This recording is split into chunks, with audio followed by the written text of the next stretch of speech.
Morning student, जो आज की हमारी वीडियो है वो है परमाणु की संरचना के ऊपर। आप सब जानते हैं कि सभी पदार्थ किससे बने हैं? परमाणु से बने हैं।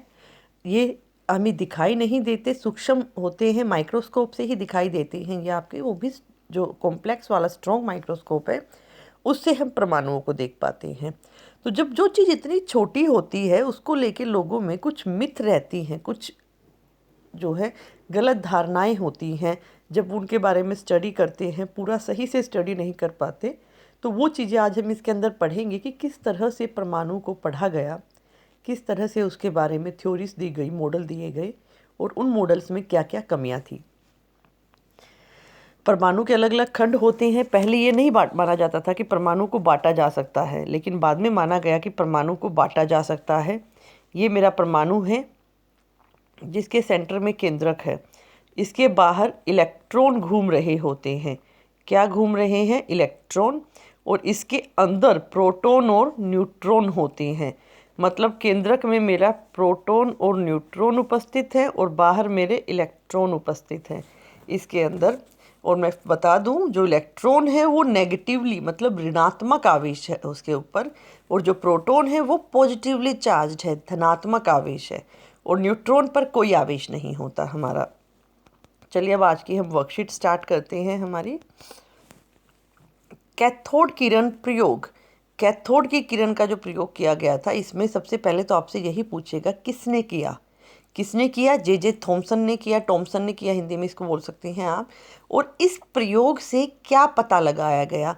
इलेक्ट्रॉन को पता लगाया गया। इससे पहले कोई नहीं जानता था इलेक्ट्रॉन को, इससे पता लगाया गया। तो यहाँ पर क्वेश्चन दो तरीके से फॉर्म हो सकता है कि इलेक्ट्रॉन की जो पता लगाया, किसने पता लगाया? जे थॉमसन ने। किस प्रयोग से पता लगाया? कैथोड किरण प्रयोग से, या कैथोड किरण प्रयोग से किसका पता लगाया गया था? ठीक है, तो उसने किया क्या था? यहाँ पर उसने एक कैथोड किरण ट्यूब ली थी। ये जो ट्यूब आप देख रहे हैं ये कैथोड किरण ट्यूब है हमारी, और इसमें वैक्यूम सील कर दिया। ये वैक्यूम पंप से सभी माध्यमों को, सभी कणों को यहाँ से हटा दिया गया था। और एक सिरे पर कैथोड और एक सिरे पर एनोड था। ये कैथोड सिरा हो गया और ये एनोड सिरा हो गया है आपका। अब यहाँ से क्या हुआ, जब उसने अत्यधिक वोल्ट का करंट, मतलब जो है उसके अंदर से प्रवाहित किया है, यहाँ से जब उसका करंट गया है तो क्या हुआ है आपका? अत्यधिक उच्च वोल्ट का करंट यहाँ से गया है आपका, और ये वहाँ ये वैक्यूम पंप है। यहाँ से जब उच्च वोल्ट का करंट आपका प्रवाहित हुआ तो कैथोड से कुछ किरणें निकली, और वो किरणें किसकी तरफ निकली? एनोड की तरफ निकली। और ये क्या दर्शाता है कि ये जो किरणें निकली हैं ये अगर इस तरफ भाग रही हैं, एनोड मतलब पॉजिटिव सिरे की तरफ, तो ये क्या होगी? नेगेटिव होनी चाहिए, क्योंकि नेगेटिव मतलब ऋणात्मक ही धनात्मक आवेश को आकर्षित करता है हमारा। तो यहाँ से हमें क्या समझ में आया कि ये जो पहला नाम तो इनको कैथोड किरणें कहा गया। क्यों कहा गया? क्योंकि ये कैथोड से निकली हैं, एनोड से नहीं निकली, कैथोड से निकली किरणें। और जब ये वहाँ पर टकराई हैं तो इसके अंदर कुछ आवेश पाया गया जो बहुत ही छोटा आवेश था, और उसे क्या कहा गया? इलेक्ट्रॉन कहा गया। इसके द्रव्यमान को नगण्य माना जाता है, बहुत ज़्यादा छोटा होता है। इसका प्रतीक ई होता है और उसके ऊपर माइनस का साइन होता है, मतलब नेगेटिव चार्ज है, और आवेश -1 होता है इसके ऊपर। चलिए, जब ये हमें पता लग गया कि इलेक्ट्रॉन उपस्थित है यहाँ पर, तो फिर थॉमसन का मॉडल भी समझ लेते हैं। बहुत ही आसान और बहुत ही सिंपल सा मॉडल दिया गया था, क्योंकि उस समय इतनी एडवांस्ड हमारे पास माइक्रोस्कोप्स वगैरह भी नहीं थे। तो इन साइंटिस्ट ने कोशिश की, लेकिन उस कोशिश में कुछ कमियां थी, पर हमें इन्होंने आगे का रास्ता दिखाया, इसीलिए हम इनको पढ़ते हैं। जे थॉमसन का जो पहला मॉडल था उसे प्लम पुडिंग भी कहा जाता, क्रिसमस पुडिंग भी हम इसे कह सकते हैं, तरबूज का मॉडल भी हम इसे कह सकते हैं।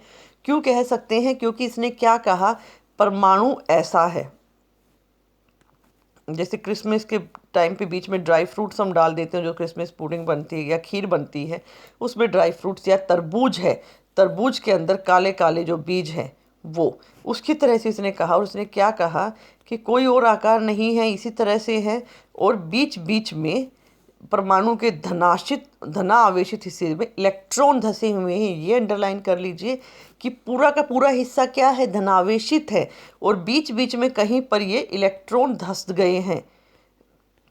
इसका कोई पैटर्न नहीं है इलेक्ट्रॉन्स के धंसने का, जैसे ये इलेक्ट्रॉन दिखा रखे हैं, ये बीच में धनावेशित के अंदर, गोले के अंदर धसे हुए हैं। तो इसको आप ऐसे समझ सकते हैं कि तरबूज का जो लाल हिस्सा है वो धनावेशित है, और उसमें जहाँ जहाँ काले बीज दिखाई दे रहे हैं वो ऋणावेशित है, मतलब नेगेटिवली चार्ज है। अब इसमें सबसे बड़ी के अनुसार इसने क्या कहा कि एक तो गोला होता है, चलिए वो तो हम ठीक है, और कैसा गोला होता है, धनावेशित गोला है, और उसके अंदर इलेक्ट्रॉन धसे हुए हैं। साथ में एक बात और कहता है ये कि धनावेशित और ऋणावेशित जो ऋणात्मक आवेश है वो दोनों समान होते हैं। अब यहाँ से लोगों ने सोचना स्टार्ट किया, अरे इतना बड़ा तरबूज का लाल हिस्सा है, उसमें बीज तो कहीं कहीं है, तो दोनों समान कैसे हो गए। इस पे क्वेश्चन रेज किया गया कि धनावेशित ज़्यादा है आपके कंसेप्ट के हिसाब से तो गोले में, और ऋणावेशित कम है। इसने कही थी ये बात होती सही है, लेकिन ये इस चीज़ को ना समझा नहीं पाया कि आवेश शून्य कैसे हुआ, शून्य कैसे हुआ, परमाणु उदासीन कैसे हुआ। तो यहाँ पर उसके मॉडल को समझाया नहीं। दूसरा, इसका पास ये कोई साक्ष्य नहीं दे पाया, अपने हिसाब से बता दिया तरबूज है, इसके पास कोई ऐसा सॉलिड प्रूफ नहीं था अपने जो दावा इसने किया उसको प्रूव करने के लिए, इसीलिए इस थ्योरी को रिजेक्ट कर दिया गया। चलिए हम इसके क्वेश्चन आंसर्स देखते हैं। परमाणु पर कौन सा आवेश होता है, ऋणात्मक आवेश होता है परमाणु पर हमारा। इलेक्ट्रॉन की खोज किसने की थी, क्या थी इलेक्ट्रॉन की खोज, जे थॉमसन ने की थी, मैंने कहा था इम्पोर्टेंट है। और इलेक्ट्रॉन की क्या विशेषता थी, एक विशेषता क्या थी, इलेक्ट्रॉन का आवेश -1 होता है, या ऋणात्मक आवेश होता है इलेक्ट्रॉन को। और इसका जो चिन्ह है ये आप लिख सकते हैं, ये वाला होता है आपका। एक उचित आरेख की मदद से थॉमसन के परमाणु मॉडल को बताइए, पूरा एक्सप्लेन करना है बेटा जी। यहाँ पर आपको आरेख इन्होंने मांग लिया है, तो ये डायग्राम भी आपको बनाना है, और आपको ये इसके अंदर एक्सप्लेन करना है। सीमाएं क्या थी, ये दोनों सीमाएं आपकी थॉमसन के मॉडल की हैं। आई होप आपको मेरी वीडियो समझ में आई होगी। Please do like and subscribe my channel. Thank you.